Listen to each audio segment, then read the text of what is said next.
Hi, I'm John Mark Young, President and Chief Investment Officer of Whitaker-Myers Wealth Managers, and I'd like to welcome you to another installment of the Whitaker-Myers Wealth Managers What We Learned in the Markets This Week video. Remember, our aim is to provide you, our valued clients, with a brief video giving you information that's helpful to your understanding of the markets and what happened this last week, while also drowning out the agenda of the news media in America. So let's talk about the 4 things that we learned in the markets this week. Point number 1, the market, of course, had another hard week. And maybe it's instructive for us, before we go through the numbers, let's remember a phrase that I think is wise to keep in our mind. That phrase is, it's always going to feel the best at the worst possible time, and it's always going to feel the worst at the best possible time.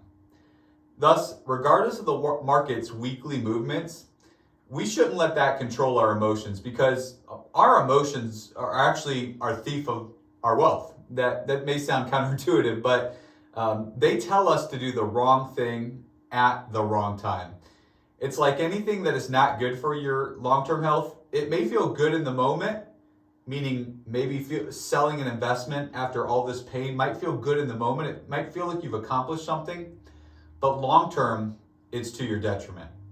For this week, the market hit fresh 2022 lows, with the Dow giving up about 4%. The S&P 500 dropped about 4.65 this week, and the tech-heavy NASDAQ, more your growth funds, saw a decline of 5.07% for the week.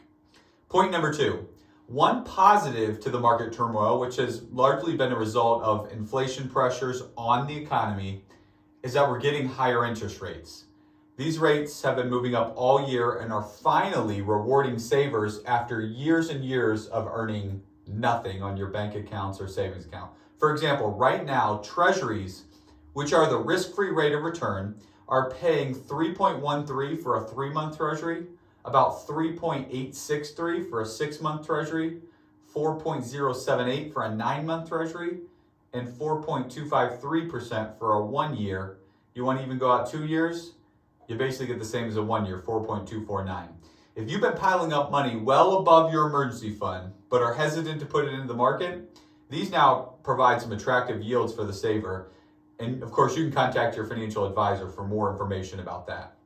Point number 3, based on the Fed's monthly meeting this last week, we were again reminded Chair Powell continues to see the labor markets as the key driver of underlying inflation. This is what makes this period so much different than the 1970s. In the 1970s, we had high inflation, but we also had, with that high inflation, high unemployment. And today we're currently under 4% on our unemployment rate. Chair Powell reiterated that he wants to see job openings and quit rates decline, which he sees as a precondition for inflation to fall. His primary policy tool is to increase interest rates to make this happen. And Powell has openly admitted, though, that there is little evidence that so far his interest rate increases are actually working. And point number 4, here are the current Fed funds future odds for interest rates by the end of the year.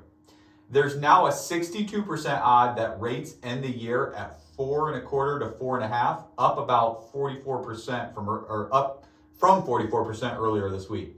This implies a 0.75 increase at the November 2nd meeting and a 50 basis point increase in the December meeting. The July 2023 contract has the highest probability, roughly about 44%, that the first half of 2023 will remain unchanged in regards to interest rates, still betting at 4.25 to 4.5. That's interesting to note, because the last time we had very high rate increases, back in 1994, the market found its bottom once interest rates stopped rising. So something to ponder, to think, when interest rates stop rising in this environment, according to Fed fund futures rate, that's going to be December of this year, that may be when the market starts to regain strength again.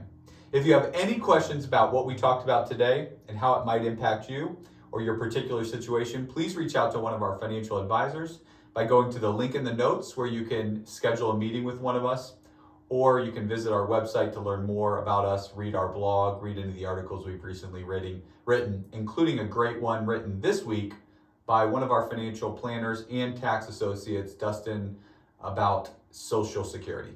Thanks so much. We'll talk to you next week.